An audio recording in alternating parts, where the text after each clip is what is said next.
Song போட்டு காட்டும்போது எனக்கு விஜய் சார் பேசுறது வந்தது போகுது. என்னடா இங்கே டெம்போ அடிச்சிருக்காங்களே மச்சான், ஏன் புது ஹீரோ புதுசு இன்னொன்று போகிறாங்களேன்னு பயம் இருந்துச்சு. அப்புறம் முடிச்சுட்டு ஒரு நாள் போட்டு காட்டினாங்க master Sureshankar. Super sir, bend கட்டிட்டார். அவரு சிரிப்பாங்க இருக்கு. ஏஆர்எஸ் படத்தில் விஜய் சார் இப்படி ஆடினாரோ அது மாதிரி முட்டி போட்டு பிறந்தவர்கள் என்ன ஆட வைக்கணும் அங்கேயும் பிட்ட போட்டாங்க இருக்கு. அவர் சொல்லி பார்த்துருப்பாரு, தம்பி ஆனால் சார் நல்லா ஆட சரி சார், ஒரு புது இருந்தாலும் ஆன மாதிரி தெரில, நல்ல ஒரு சாங் தேவை. சில புதுசு ஆடுறவங்க போது நமக்கு கொஞ்சம் ஓவராக தெரியும், மிகையாக தெரியும். இந்த பாட்டு பார்க்கும்போது ஒரு புதுமுகம் இந்த மாதிரி ஆடிட்டான்னு தெரில, யதார்த்தமாக நல்லா அமைஞ்சு வச்சு. வாழ்த்துக்கள் சதாசிவம். ஆனால் இவர் ஏன் அஸ்டன் சொல்கிறாரு, ஆனால் இவர் ஏசன் மாதிரி இல்லை, அவர் பாய்க்கிற செஷன் மாதிரி இருக்காரு. நம்ம உள்ளே டைரக்ஷன் தான் ஒதுக்கிட்டோம், ஏதோ என் படத்துக்கு ஒரு சீன் வருமே அவ்வளோதான். இவர் பாய்க்கிற செஷன் நடிச்சுட்டு தான் ஒரு இருந்திருக்காரு. சும்மா நம்மளை சொல்றது குருநாதன்ட்டு பாய்க்கிறது தான் அவரே டைரக்டர், அவரே ஹீரோ. அது மாதிரி அவரே டைரக்டர், அவரே ஹீரோ. அப்போ நீ பாய்க்கிறதோட அஸ்டன்ட் அவரோட அஸ்டன்ட் தான். அவன் உனக்கு மானசீக குரு பாய்க்கிற சார் தான், டிஸ்ட்ரிக்டே அவர் தான், உங்களுக்கும் அவர் தான். சார் வாழ்த்துறதே உங்க பெரிய பாக்கியம்.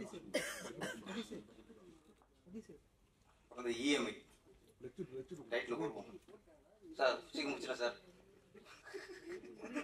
படம் முடிப்பான் ஆரம்பிச்சிட்டானே 2 நிமிஷம். ஏன்னா எல்லாம் பேசி விட்டு படத்துக்கு பேசி வச்சுக்கலாம், இவங்க கொண்டு அப்படியே என்ன சார் வேலையை பண்ண மாட்டேங்குது. இஎம்ஐ இஎம்ஐல நிறைய சொல்லிட்டாங்க. இது என்னன்னா, அந்த இஎம்ஐ ஆம்பளைங்க பைக்கை வாங்கிடுவாங்க, காரை வாங்கிடுவாங்க, வீட்டை வாங்கி கொடுவாங்க. பைக்கை வாங்கிவிட்டு ஒரு 3 மாதம் 4 மாதம் நல்லா கட்டுவாங்க. அதுக்கப்புறம் 3-4 வருஷம் கட்ட மாட்டாங்க.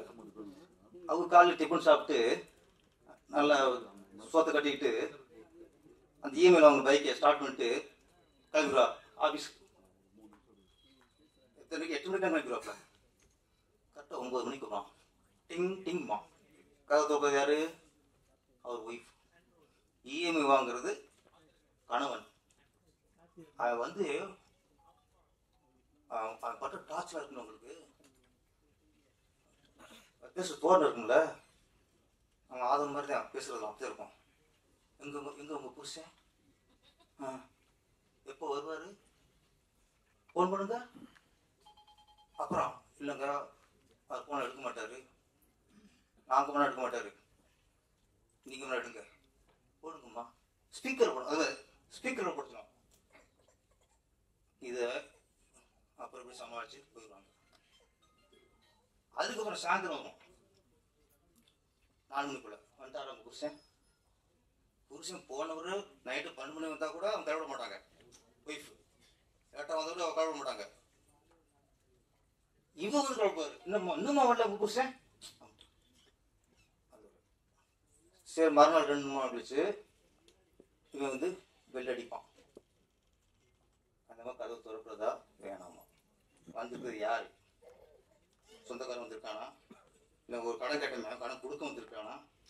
அப்போ திறக்காம போச்சுன்னா இப்போ டென்ஷன்ல யாரும் பார்க்குறேன்ட்டு அதுக்கப்புறம் மொட்டை மரம் தான் எட்டி போவான். பைக் நிற்கும், நிற்பானா? திறக்கவே மாட்டான், பயம். 1 நாள் கழிச்சு பார்ப்பாங்க, வெளியவே நிற்பான், கது திறக்க முடியாது, பயம். இதில் புருஷன் லோன் வாங்கி பைக்கை வாங்கி அவன் கிளம்பி போயிட்டான். ஆஃபீஸ் நிம்மதியாக ஒர்க் பண்ணியிருப்பான். இங்கே இஎம்ஐக்கு வசூல் பண்ண வராங்கல்ல, இவங்களை மாட்டிட்டு ஒரு பொம்பளை யோசிச்சு பாருங்க சார், அது எதிர்கொள்றது யாரு? லேடிஸ். அப்போ நம்ம நம்ம நம்ம இஎம்ஐட்டு நம்ம பைக்கை ஓட்டிட்டு சார் போயிடும். இங்கே பதில் சொல்றது, வெளியே வர முடியாமல் நிற்கிறது, அவன் அசிங்கமாக ரொம்ப கேவலமாக கேட்பான். ஒரு ஸ்டேஷனில் போவான்றான், என் புருஷன் நீ பேச மாட்டியா அப்படிவான். அந்த பொண்ணு என்ன பண்ண முடியும்? இஎம்ஐ ஆம்பளைங்க வாங்குற இஎம்ஐயால பாதிக்கப்படுறது பெண்களுக்கு தான் புரிஞ்சுக்கணும். நாளைக்கு நம்ம இல்லைன்னா லேடிஸை டார்ச்சர் பண்ணுவாங்க, அவங்க அசிங்கமாக பேசுவாங்க, அவமானப்படுத்துவாங்கிறத நம்ம புரிஞ்சுக்கணும். இதில் ஒரே தப்புச்சாங்க என்னன்னா, நிறைய பேர் என்ன ஆச்சுன்னா 5 மணி 6 மணிக்கு வரான், 7 மணிக்கு வருது, இருந்துச்சு 7 மணிக்கு வந்து வெளியடிக்கிறது காவத்துட்டு. அப்புறம் இதில் பாதிக்கப்பட்ட கொஞ்சம் இப்போ ஒரு சட்டம் வந்துருக்கு, 6 மணிக்கு மேலே இந்த இஎம்ஐ வசூல் பண்ணவங்களா வீட்டுக்கு போகக்கூடாது, இந்த போன் பண்ணிலாம் டார்ச்சர் பண்ணக்கூடாது. 6 மணி 6:30 வந்து இவங்க வந்தாங்கன்னா, கடன் கேட்டு வந்தாங்கன்னா போலீஸ் கம்ப்ளைண்ட் பண்ணலாம். அதனால நிறைய பேர் நீ தப்பிச்சாங்க. கரெக்டாக ஆஃபீஸுக்கு முடிச்சுட்டு வெளியே ஒட்டிலாம் சாப்பிட்டு டைம் பார்க்குறது 7 மணி ஆச்சா, அதுக்குள்ள வீட்டுக்கு வர்றது. இது வரைக்கும் போனதுலேருந்து வர வரைக்கும் சமாளிக்கிறது லேடிஸ். அது குடும்பம். நீ வா 25,000 சம்பளம், நீ லோன் ஆசைப்பட்டு லோன் காரே லோன் வாங்கிவிட்டு மாதம் 20,000 லோன் கட்டுற, மிச்சம் எவ்வளோ இருக்கும்? 5,000. இந்த 5,000த்துல குடும்பத்தையும் சமாளிக்கணும், வாங்கின லோனுக்கு இஎம்ஐ வாங்கி வசூல் பண்ணுவாங்களே இவங்களையும் சமாளிக்கணும். அது பொங்கல் என்ன பண்ணும்? இதெல்லாம் என்னென்ன பிரச்சனைகள் இருக்குன்றத இந்த இஎம்ஐ படம் சொல்லியிருக்கு. படம் பார்த்துட்டு நம்ம வந்து இதெல்லாம் பொழுதுபோக்க பார்க்கக்கூடாது, இது பொறுப்போட பார்க்கணும். பொழுதுபோக்க பார்க்குற படம் வேற, ஒரு பொறுப்போட பார்க்குற படம் வேற. இந்த இஎம்ஐ வந்து நம்மளால பொறுப்போட பார்க்கக்கூடிய படம். வாங்கலாம், நமக்கு மாசம் 40,000 சம்பளம் வருதா, அப்போ 5,000 இஎம்ஐ கட்டுற மாதிரி நீங்க பைக்கையோ இல்லை காரோ வாங்கலாம். மிச்ச படத்தில் அவங்க வீட்டில் அவங்க குடும்பம் நடத்துவாங்க, சமாளிப்பாங்க. இல்லை இந்த செலவு வந்து எப்படி வந்து தெரியாது. ஸ்கூல் ஃபீஸ் எங்கெல்லாம் எங்கே பார்த்தாலும் 1 லட்சம் 1.5 லட்சம் 2 லட்சம் ஏழை வரும். மருத்துவம் ஏதோ சும்மா வயிற்றுலும் ஹாஸ்பிட்டல் போனால் போதும், 1 வருஷம் சம்பாதிச்ச பணத்தை அவன் பிடிக்கிறான். இப்போ மருத்துவத்தில் ஹாஸ்பிட்டலில் ஒரு பக்கம் கொள்ள அடிக்கிறான். கல்வியில் அண்ணா உங்கள் டைம் வச்சு கிளம்புனேன், உங்கள் டைம் வச்சுனா உங்கள் இஎம்ஐ பிரச்சனை நினைக்கிறேன், நீ கிளம்புங்க. இந்த மாதிரி வரக்கூடாது. நான் அடிக்கடி பார்க்குறேன், நான் பேச பிடிக்கிறீங்க யாரும் தெரியல, அடிக்கடி பார்த்துட்டு இருக்கேன். உங்க டைம் வச்சுக்கலாம் யாரும் சொன்னல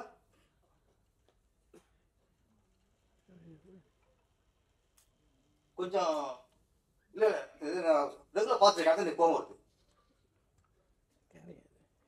நான் இன்னொரு பேசுகிறேன் சார், சார் மன்னிச்சிருங்க சார், நான் அருமையாக பேசுகிறேன். இது உங்கள் டைமில் அதோட முக்கியமாக வேலை தான் கிளம்புங்க. இல்லை இதுக்கு வந்துருக்கீங்க முடிச்சா பார்த்து நான் வற்புறுத்துறேன் ஃபஸ்ட்டு. ஏன்னா ஒரு விஷயத்த ஒரு விமர்சனம் பேசிட்டு இருக்கும்போது இதுக்கு ஜோக்காடி பேசிக்கிறாங்க.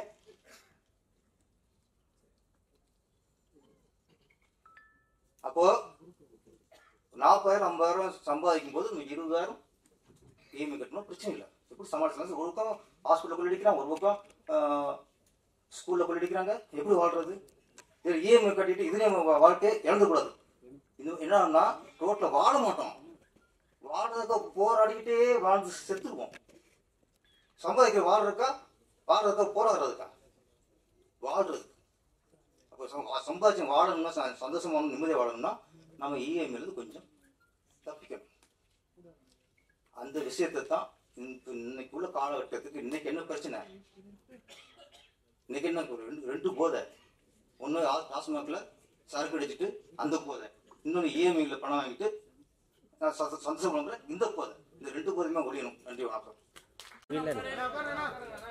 இயக்குனர் பேரரசு அவர்கள் கிட்ட உதவி இயக்குனரா இருந்து இப்போ ஒரு படத்தை இயக்கி அதுல கதாநாயகனாவும் நடிச்சு படத்தோட ரிலீஸ்க்காக வெயிட் பண்ணிட்டு இருக்கக்கூடிய இஎம்ஐ படத்தின் இயக்குனரும் கதையின் நாயகனுமான சதாசிவம் சின்னராஜ் அவர்களை அன்போடு பேச அழைக்கிறோம். எங்கள் அழைப்பை ஏற்று வந்திருக்கும் பிரஸ் மீடியா யூடியூப் சேனல் நண்பர்கள் அனைவருக்கும் வணக்கம். சிறப்பு விருந்தினர்களாக எங்களை வாழ்த்த வந்திருக்கும் திரைக்கதை திலகம் இயக்குனர் கே பாக்கியராஜ் சார் அவர்களுக்கும், இயக்குனர் ஏ வெங்கடேஷ் சார் அவர்களுக்கும், இயக்குனர் அரவிந்தராஜ் சார் அவர்களுக்கும், இயக்குனர் எஸ் ஆர் பிரபாகரன் சார் அவர்களுக்கும், என்னுடைய மதிப்புமிக்க ஆசான் இயக்குனர் பேரரசு சார் அவர்களுக்கும் எனது நன்றியை தெரிவித்துக் கொள்கிறேன். அதுக்கு மேல என்னுடைய டெக்னீஷியன் அனைவருக்கும் என்னுடைய நன்றியை தெரிவிச்சுக்கிறேன். சார் சொன்ன மாதிரி நான் இந்த இஎம்ஐ கான்செப்ட் ஏன் செலக்ட் பண்ணேன்னா, ஒரு 2-3 ஸ்கிரிப்ட் திங்க் பண்ணோம். சரி இது பண்ணலாமான்னு திங்க் பண்ணிட்டு இருக்கும்போது நான் ஒரு இடத்துல உட்காந்துட்டு இருந்தேன். அந்த இடத்துல என் பக்கம் உட்காந்துட்டு ஒரு கால் வந்துட்டே இருந்தது. அவரும் சைலண்ட்ல போடுறது, அவர் ரியாக்ஷனே வேற மாதிரி இருந்தது. ஏன் சார் பேசுங்க, ஏன் அந்த மாதிரி ஏன் அட்டன் பண்ணல அப்படின்னு கேட்டா, இல்ல சார் வேணாம் சார் அப்படின்னாரு. அதான் ஏன் அப்படின்னு கேட்டா, அவன் இஎம்ஐ லோன், கார் லோன்காரன் அவனுக்கு கால் பண்ணிட்டே இருக்காப்ல. அது அட்டன் பண்ணி சொன்னா மறுபடியும் கால் பண்ண மாட்டாங்களே, ஏன் நீங்க அட்டன் பண்ண மாட்டேறீங்க அப்படின்னு கேட்டேன். சரி நான் இது எதாச்சியா நடந்தது. அவங்க அண்ணன் தம்பிங்க 2 பேர், பிரச்சனை 2 பேருக்கும். அவங்க ரிலேஷன் ஃபங்க்ஷன் போறாங்களாம், கல்யாணத்துக்கு போகும்போது அவங்க அண்ணன் கார்ல போறாரு, தம்பி 2 வீலர்ல போறாரு ஃபேமிலியோட. அப்போ தம்பி ஒய்ஃப் அங்க போய் இறங்கும் போது கௌரவமா இருக்கும் இல்லைங்களா கார்ல போகும்போது. அப்போ தம்பி ஒய்ஃப் கேக்குறாங்க அவங்க ஹஸ்பண்ட் கிட்ட, எனக்கும் இந்த மாதிரி கண்டிப்பா கார் எடுத்தாகணும், இல்லைன்னா நான் அவங்க கூட இங்கே வரமாட்டேன் அப்படின்னு சொல்லி. சரி இப்பதான் இஎம்ஐல கிடைக்குது எடுத்துடலாம் அப்படின்னு சொல்லிட்டு அவரும் கார் எடுத்துட்டு இருக்காரு.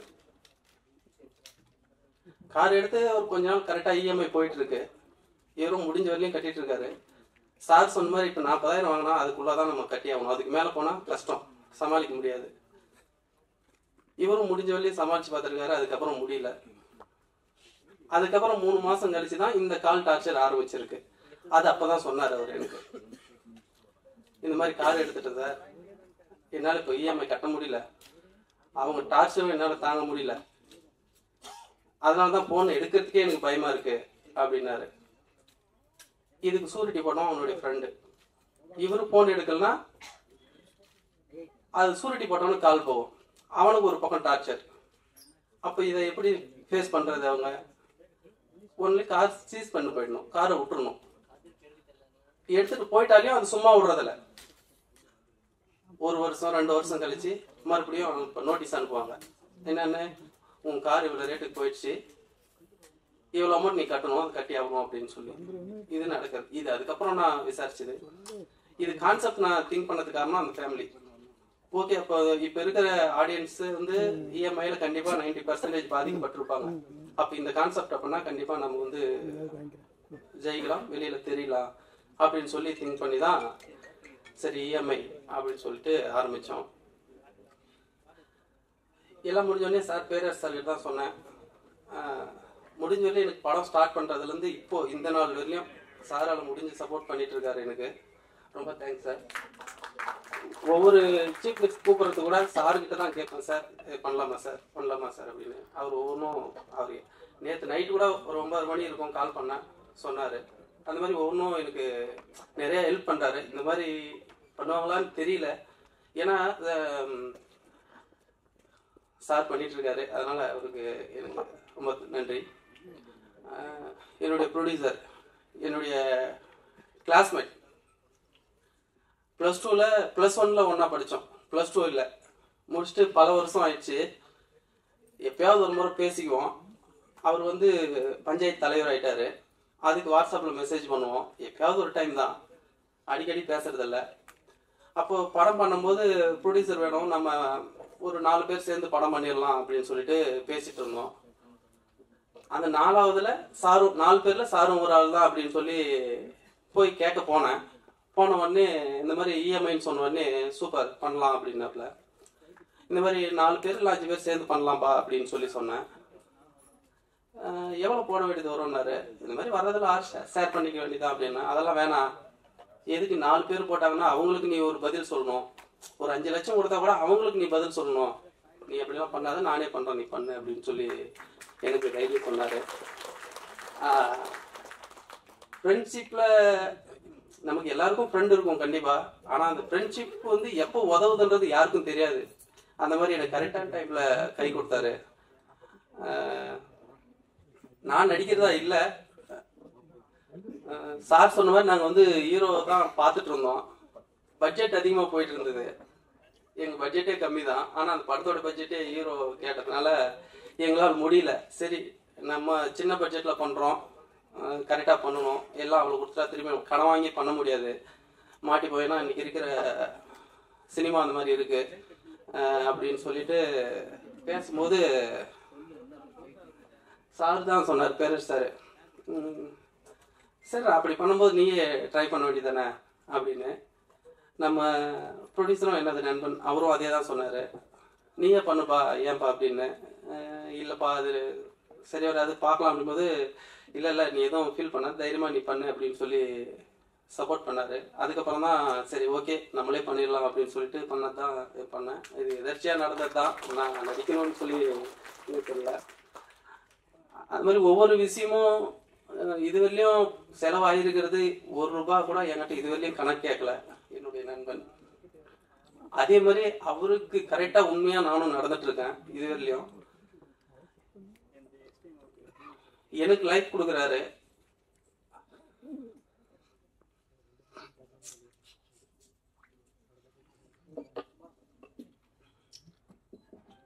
கண்டிப்பா இது ஒரு சக்சஸ் அவர் கொடுத்துடணும்.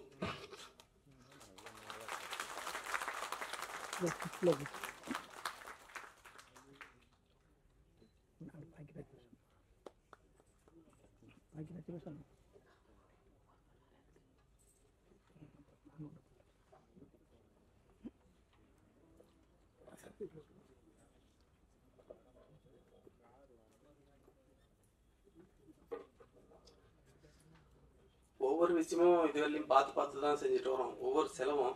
ஏன்னா அவருக்கு ரொம்ப இழுத்து விட்டுறக்கூடாதுன்னு சொல்லி. கண்டிப்பா அந்த படத்துல நார்மலா பேங்கை பத்தி சொல்லியிருப்பாங்க, நாங்க வந்து காரு பைக்கு போன் வாங்குறத பத்தி தான் சொல்லியிருப்போம். ஜென்ரல் எல்லாருமே இப்போ ஒரு போன் 20,000 ரூபாய் வாங்குறோம்னா கூட அது கண்டிப்பா இஎம்ஐ தான் வாங்குவோம். ஏன் நானே என் போன் ஃபால்ட் ஆயிடுச்சு, ஒரு 15 நாளைக்கு முன்னாடி போயிட்டு ஒரு போன் எடுக்கலான்னு போனேன். போன் ரேட் சொன்னா, சார் இஎம்ஐல எடுத்துக்கோங்க, உங்களுக்கு டாக்குமெண்ட் சார்ஜ் மட்டும் தான் வரும், நீங்க நான் எடுத்துட்டு போனேன், ஒரு 20,000 எடுத்துட்டு போனேன். ஆனா அவங்க கட்ட விடல. ஏன்னா வந்து நீங்க எந்த அமௌண்ட்டும் கட்ட வேணாம், டாக்குமெண்ட் சார்ஜ் மட்டும் 1,800 ரூபாய் கட்டுங்க, போன் எடுத்துட்டு போங்க அப்படின்னா. சரி அப்ப நமக்கு அந்த பணம் தான் பெருசு, விடுறா மாசம் கட்டிக்கலாம், இது என்னடான்ட்டு நமக்கு அப்போதைக்கு பணம் வேணும், அவர் பாத்துக்கலாம்னு சொல்லிட்டு வாங்கிட்டு வந்துட்டேன். இதுவும் நடந்தது தான் 15 நாளைக்கு முன்னாடி.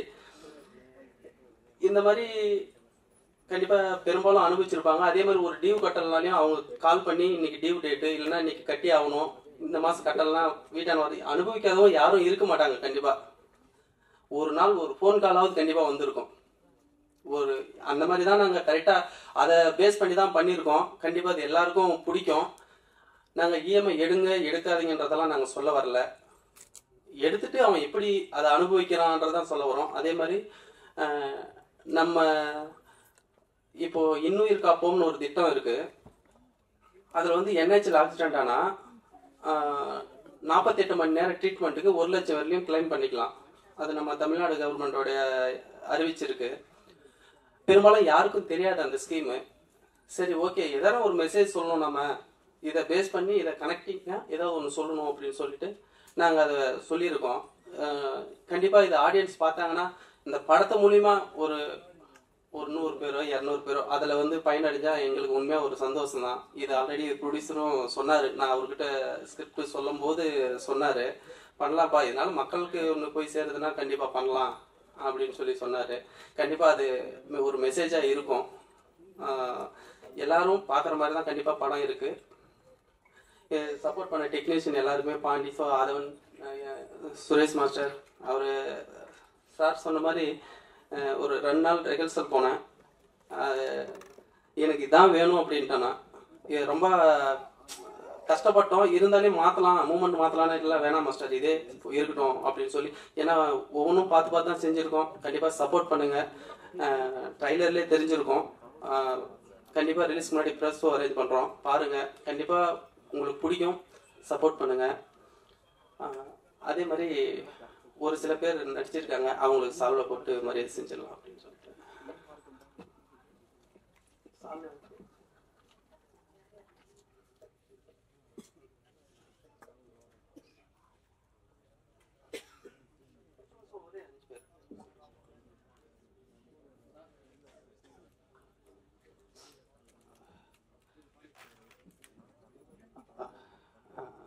சாரி, எமோஷனல் தேவயானி மேம் சொல்ல மறந்துட்டேன்.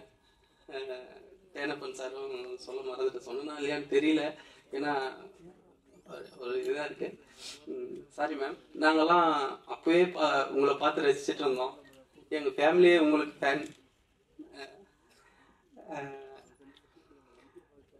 Thank you ma'am. சரவணன், நந்தன், கிரி,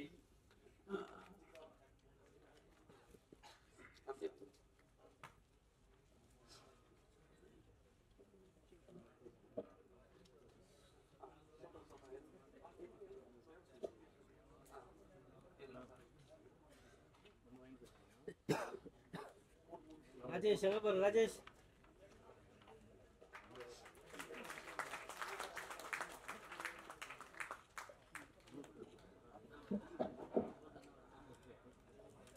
படத்துக்கு கரெக்டாக நாங்கள் பட்ஜெட் கொடுத்த மாதிரி எங்களுக்கு பிளான் பண்ணி எல்லாம் முடிச்சு கொடுத்த ப்ரொடக்ஷன் மேனேஜர் பாலாஜி அவர்களுக்கு.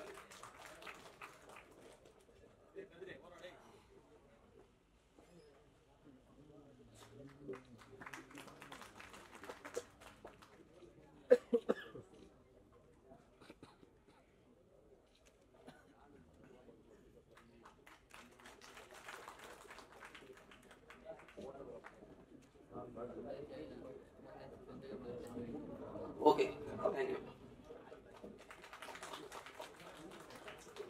Thank you sir. இந்த இஎம்ஐ படம் உங்களுக்கு வெற்றிகரமான படமாகவும் லாபகரமான படமாகவும் அமையணும் அப்படின்னு எல்லார் சார்பாகவும் வாழ்த்துக்களை தெரிவிச்சுக்கிறோம்.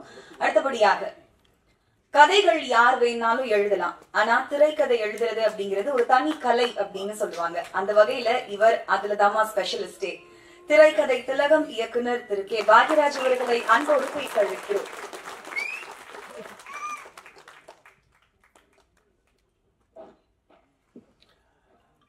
எல்லாரோட மைண்ட் வாய்ஸும் எனக்கு தெளிவாக புரியுது. அதனால ரத்தன சுருக்கம் சேர்த்து ட்ரை பண்ணுறேன். அனைத்து பத்திரிகையாளர் நண்பர்கள், ஊடக நண்பர்கள், கீழே இருக்கிறவங்க, மேலே இருக்கிறவங்க எல்லாத்துக்கும் என்னுடைய பணிவான வணக்கம். இந்த இஎம்ஐ டைட்டில் சில நேரங்களில் டைட்டில் வச்சோம்னா முதல்ல புரியாது என்னென்னு. படம் பார்த்ததுக்கு அப்புறம் தான் ஓ இதுக்கு தான் இந்த டைட்டில் அப்படின்னு சொல்லி சிங் பண்ணி புரிஞ்சுக்க முடியும். சில நேரங்கள் படம் பார்த்ததுக்கு அப்புறம் சில டைட்டில் புரியாது, இதுக்கு இந்த டைட்டிலுக்கு இந்த படத்துக்கு என்ன சம்பந்தம் அப்படிங்கிற மாதிரி இருக்கும் சில டைட்டில்கள். ஆனால் இதில் இவர் வச்ச டைட்டில் வந்து கதை, திரைக்கதை, வசனம் என்ன இதுங்கிறது எல்லாமே அந்த இஎம்ஐங்கிறதுல எல்லாமே வந்துருச்சு. யாரும் புதுசாக அதை பற்றி ஒருத்தருக்கு சொல்லணுங்கிற அவசியமே இல்லை. அந்த அளவுக்கு அந்த டைட்டிலே எல்லா விவரமாக கொடுத்தாரு.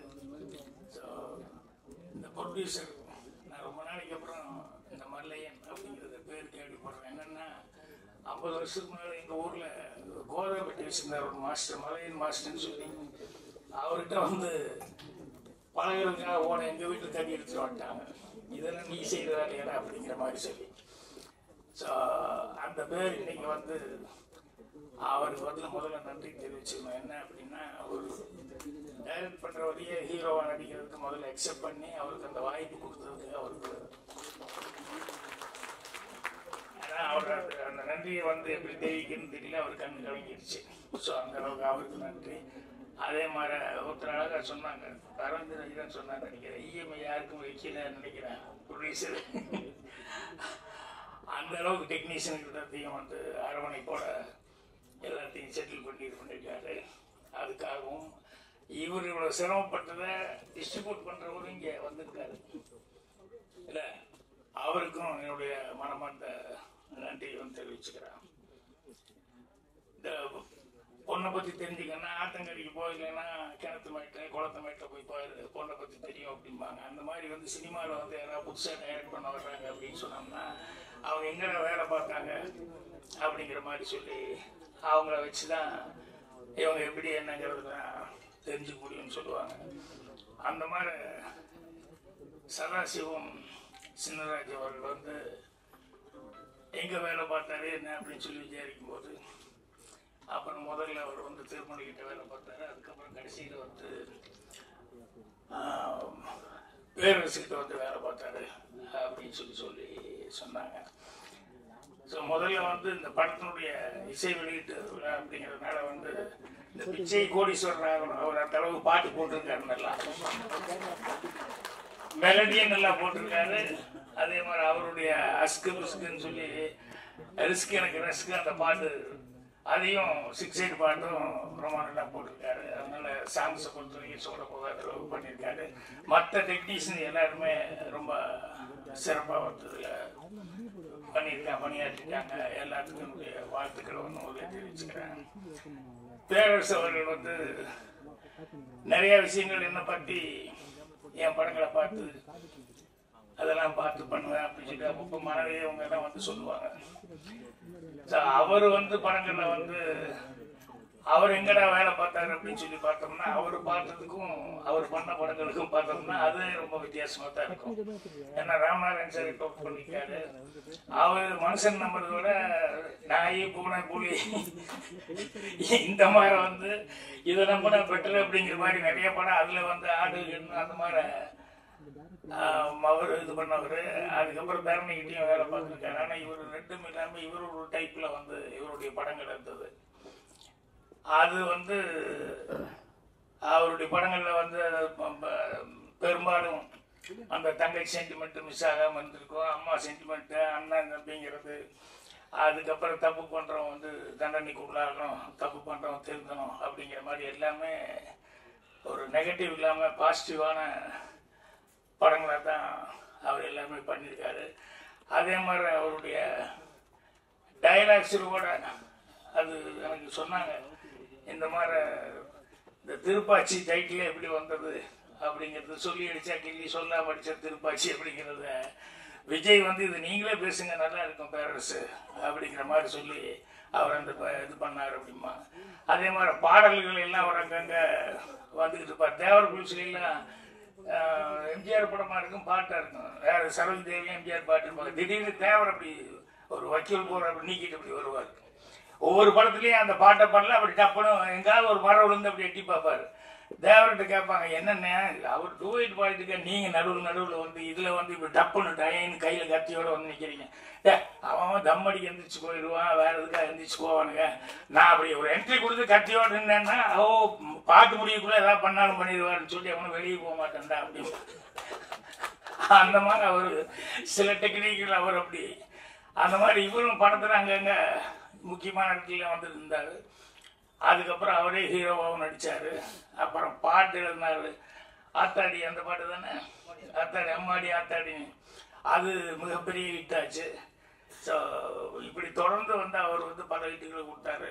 அவர்கிட்ட இருந்து வந்தவர் இவர் வந்து அவர் எப்படி கொஞ்சம் டிஃப்ரெண்ட்டோ அந்த மாதிரி வந்து சதாசிவம் வந்து கண்டிப்பா டிஃப்ரெண்டாக தான் இருக்காரு. என்ன காரணம் அப்படின்னு சொன்னோம்னா இந்த ஹீரோக்களை எல்லாம் நம்பாம அவர் வந்து ரொம்ப நேச்சுரலா இன்னைக்கு லைஃப்ல என்ன இருக்குதோ அதை கதைக்களமா எடுத்துக்கலாம்னு சொல்லிட்டு அந்த இஎம்ஐ அப்படிங்கறத செலக்ட் பண்ணது இருக்க அதுலயே அவருடைய யதார்த்தம் என்னங்கிறது எனக்கு ரொம்ப புரிஞ்சுது. என்னன்னா நான் கூட முதல்ல சினிமாவுக்கு வந்த புதுசுல வரும்போது கதை ஒன்று திங்க் பண்ணி நல்லதாக கதையை திங்க் பண்ணுவோம்னு சொல்லிட்டு ஒரு ட்ரையாங்கிள் ஃபார்முலா நிறைய சக்ஸஸ் ஆயிருக்குன்னு சொல்லிட்டு நான் ஒரு ட்ரையாங்கிள் ஃபார்முலா ஒரு கதை ஒன்று பண்ணி நீ சிரித்தால் நான் சிரிப்பேன் அப்படின்னு சொல்லி டைட்டில்லாம் வச்சு அதை போய் எங்காவது சொல்லணும் அப்படின்னு நினச்சிக்கிட்டு இருந்தேன். அப்புறம் அசிஸ்டன்ட் டைரக்டராக வேலை பார்த்ததுக்கு அப்புறம் தான் தெரிஞ்சது அது ரொம்ப குப்பை கதை அப்படிங்கிற மாதிரி. இது மாதிரி எத்தனை படங்கள் வந்திருக்கு அப்படின்னு சொல்லிட்டு அதுக்கப்புறம் நானே அதை அழிச்சிக்கிட்டேன். இது வேண்டாம், யதார்த்தமாக ஏதாவது செய்வோம்னு சொல்லி 16 வயதுல ரயில் இதெல்லாம் ஒர்க் பண்ணும்போது கூட நான் வந்து கதையை பற்றி திங்க் பண்ணேன். முதல்ல இந்த அசிஸ்டன்ட் டைரக்டராக வேலை பார்த்துருக்கோம், அதை கரெக்டாக செய்வோம் அப்படின்னு சொல்லிட்டு அது மேலே மட்டும்தான் கான்சன்ட்ரேஷனாக இருந்தேன். அதுக்கப்புறமா தான் வந்து சிவபுராஜாக்கெல்லாம் முடிஞ்சு டைரக்ஷன் பண்ணலாம் அப்படின்னு சொல்லும்போது லைஃப்பில் நமக்கு என்ன பாதிப்பு என்ன நடந்திருக்கு அப்படின்னு சொல்லிட்டு அதை வச்சு கதை பண்ணுவோம். பார்த்தா யார் பார்த்தாலும் அடையாளம் நம்ம பார்த்துருக்கோமே, நம்ம வீதியில் இப்படி இருக்க, நம்ம வீட்டுக்கு எழுத்தாப்புல வீட்டில் இப்படி நடந்திருக்க, நம்ம சொந்தக்காரங்களே இப்படி இருக்காங்களே அப்படின்னு சொல்லி ஐடென்டிஃபிகேஷன் இருக்கிற மாதிரி கதையை பிடிக்கணும் அப்படின்னு சொல்லி தான் அதுக்கப்புறம் சுவர்ல சித்திரங்கள் வந்து அந்த மாதிரி கதையை வந்து நான் முதல்ல செலக்ட் பண்ணேன். அதுக்கப்புறம் வர எனக்கு பின்னால் வர அந்த வழியில் கதை திங்க் பண்ணுறதுங்கிறது தான் கண்டிப்பாக சக்ஸஸ்ஃபுல்லாக இருக்கும் அப்படிங்கிறது வந்து எனக்கு தெளிவாக தெரிஞ்சது. வெங்கடேஷ் அவர்கள் பேசும்போது அந்த ஜோசப் அவரை பற்றி, வாசில் ஜோசப் அவரை பற்றி சொல்லிட்டு இருந்தார். அவருடைய கதைகள் எல்லாமே வந்து பார்த்தீங்கன்னு சொன்னால் அவர் டைரக்ஷன் பண்ணது, அவர் பண்ணுற கதைகள் எல்லாம் பார்த்தோம்னா டே டு டே லைஃப்பில் என்ன நடந்துட்டு இருக்கோ அதை தான் கதைக்களமாக இருக்குங்கிறார். அதனால தான் வந்து அங்கே ஈஸியாக வந்து அண்டர்ஸ்டாண்ட் பண்ணிக்கிறாங்க.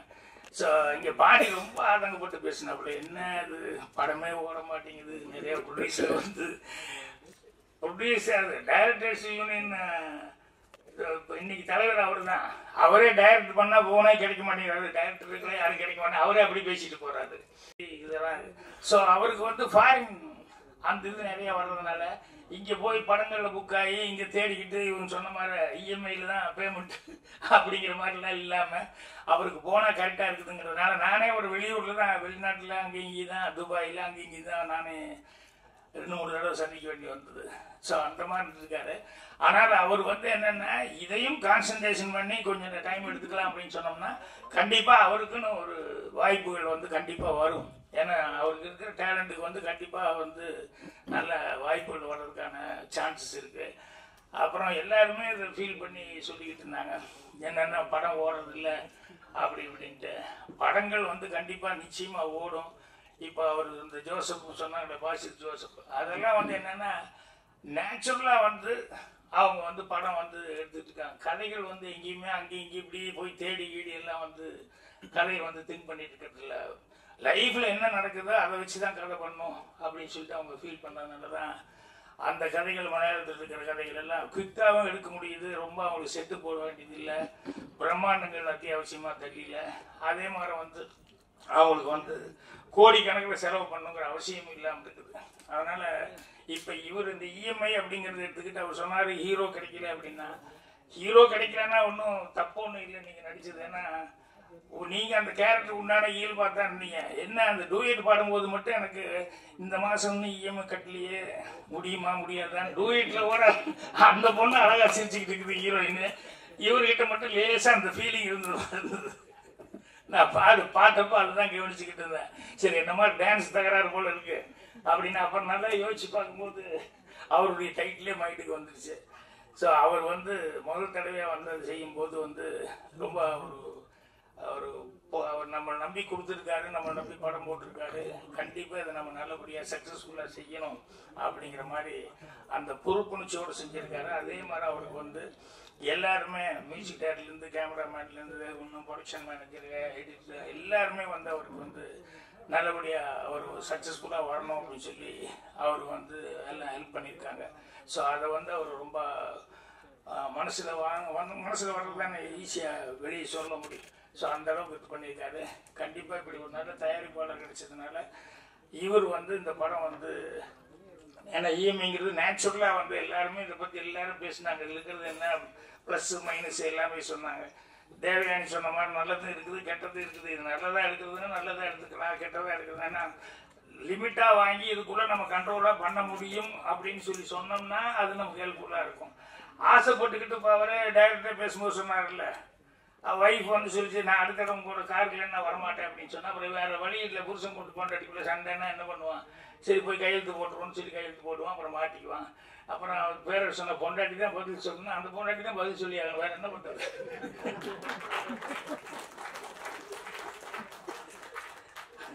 அதனால ஆபத்தும் பெண்ணாலே அழிவதும் பெண்ணாலே இப்படியெல்லாம் இந்த காலத்துல தான் சொல்லி வச்சிருக்காங்க.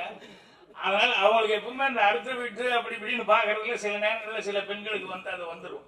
அதுல இந்த ஆம்பளைக்கு தான் மாட்டிக்குவாங்க, நீ ஏன் இருக்கிறிய அப்படின்னு சொல்லிட்டு. ஏன்னா அதுக்கு ஒரு பழமொழியே சொல்லி வச்சிருக்காங்க, எந்த கணவனுமே வந்து வைஃபுக்கு ஹீரோ ஆகவே முடியாது, ரொம்ப கஷ்டம் அப்படின்னு சொல்லிட்டு. என்னன்னா ஏதாவது ஒரு குறை இருந்துகிட்டே இருக்கும். ஈவன் நானும் அனுபவிச்சுட்டு தான் இருக்கிறேன். பாக்கியராஜுக்கு வெளியே பேர் எடுத்தா கூட வீட்டில் நடக்கிறது எனக்கு தான் தெரியும். நீங்களும் அப்படிங்கிற மாதிரி பல நேரங்களில் போட்டி மேலே வாங்கி வச்சுட்டு தான் இருக்கேன் நான். அதனால இவர் வந்து எடுத்தது வந்து கண்டிப்பா வந்து அந்த இஎம்ஐ அப்படிங்கிறது வந்து இன்னைக்கு இருக்கிற பிரச்சனை இருக்கிறதுனால அந்த காமெடி சென்ஸோட நீங்க சொல்லியிருக்கீங்கன்னு தெரியல. ஏன்னா சீரியஸான மேட்டர்களாக தான் அங்கங்க வந்தது. ஆனால் காமெடி சென்ஸோடையும் அது இருந்தா பாண்டியெல்லாம் இருக்கு. அதனால நான் கரெக்டாக யூஸ் பண்ணி இது பண்ணி தான் அவர் தான் நான் காமெடி சென்ஸுக்கு அவரையும் யூஸ் பண்ணுவீங்கன்னு நினைச்சேன். அவர் என்ன திடீர்னு சீரியஸ் ஆகிட்டார். முதல்ல காமெடி இருந்தார், அப்போ நடுவில் ஏன்னா இந்த மாதம் நீ சரியா கட்டலையேன்னு டக்குன்னு வில்லன் ஆகிட்டாரு. ஸோ பிரச்சனை கரெக்டான பிரச்சனை. அதனால வந்து அதுக்கு அது கரெக்டாக சொல்லியிருந்தா ஜனங்களுக்கு ரொம்ப க்ளோஸாக ரொம்ப நியராக இருக்கக்கூடியது. ஜனங்க கண்டிப்பாக பார்த்துட்டு லைக் பண்ணுவாங்க. இப்போ நான் தேவயானி பற்றி நான் சொல்லலை. என்னென்னா நாளைக்கு காலையில் அந்த படம் பார்க்குறேன், அந்த கைக்குட்டை ராணி. நான் சொன்ன முதல்ல டப்பிங் இருக்குது கொஞ்சம் கஷ்டம் அப்படின்னு. ஆனால் நான் டப்பிங் அவங்ககிட்ட சொல்லிட்டேன். இல்லைப்பா ஒரு லேடி வந்து அந்த பொண்ணு முதல் தடவையாக வந்து பேரரசு ரொம்ப சிறப்பாக சொல்லிட்டார். எல்லார் மனசுல இருக்கிறது தான் அந்த ஹோம்லியான ஒரு ஹீரோயினாக வந்து எல்லார் மனசுலையும் பதிஞ்சவங்க. ஸோ அவங்க வந்து டைரக்ட் பண்ணுறாங்க அப்படின்னு சொல்லும்போது அவசியம் அந்த படம் பார்க்கணும் அப்படின்னு சொல்லிட்டு நான் வந்து இது பண்ணேன். ஸோ அந்த படம் பார்த்துட்டு தான் தேவயானியை பற்றி நான் சொல்லணும். ஸோ இப்போதைக்கு மீண்டும் ஒரு முறை நான் வந்து மல்லையன் அவர்களுக்கு வந்து என்னுடைய நன்றி தெரிவிச்சேன். அப்புறம் ரொம்ப நாளைக்கு அப்புறம் இன்னைக்கு சுத்த தமிழில் நல்லா அவங்க ஐஸ்வர்யாவா ரொம்ப அழகாக தமிழில் வந்து பேசினாங்க. ரொம்ப பிடிச்சி அதை நம்ம கேட்கறதுக்கு ரொம்ப சந்தோஷமாக இருந்தது. ஏன்னா நடுவில் சில நேரங்களில் சில பேர் பேசும்போது என்னென்னமோ மாதிரி தமிழ் படத்தில் தமிழ் இதுல நிகழ்ச்சியில் அந்த மாதிரி இல்லாமல் இருக்கும். அது இல்லாமல் ரொம்ப சுத்தமாக வந்து நீங்கள் பேசுனீங்க. உங்களுக்கு என்னுடைய பாராட்டுக்கள். எவ்வளோ நேரம் பொறுமை காட்டுறதுக்கு உங்களுக்கு எல்லாத்த விட ரொம்ப சந்தோஷமா நன்றி நான் தெரிவிச்சுக்கிறேன். நன்றி, வணக்கம். நடுவில் கொஞ்சம் பேர் எல்லாம் கோவப்பட்டாங்க. சரி பரவாயில்ல, இந்த ஃபங்க்ஷனில் கோபம் சோகம் தாகம் எல்லாமே இருக்குதான் செய்யும் அப்படின்னு சொல்லிட்டு பேரரசு கொஞ்சம் டென்ஷன் ஆகிட்டாப்ல. ஏன்னா பேச இப்படி இது பண்ணிட்டாங்களேன்னு. ஸோ யார் எல்லாருமே ஒரு சுமூகமாக அதை எடுத்துக்கோ, யார் இதையும் பெருசாக எடுத்துக்க வேண்டாம்னு சொல்லி கேட்டுக்கிறேன். நன்றி, வணக்கம். Thank you sir. Trailer and audio லான்ச்கான தருணம். திரைக்கதை திலகம் இயக்குனர் திரு கே பாக்யராஜ் அவர்கள் இஎம்ஐ படத்தின் ட்ரெய்லர் மற்றும் ஆடியோவை வெளியிட மேடையில் இருக்கும் மற்ற சிறப்பு விருந்தினர்களும் படக்குழுவினரும் இணைந்து பெற்றுக் கொள்வார்கள். பின்னாடி வீடியோ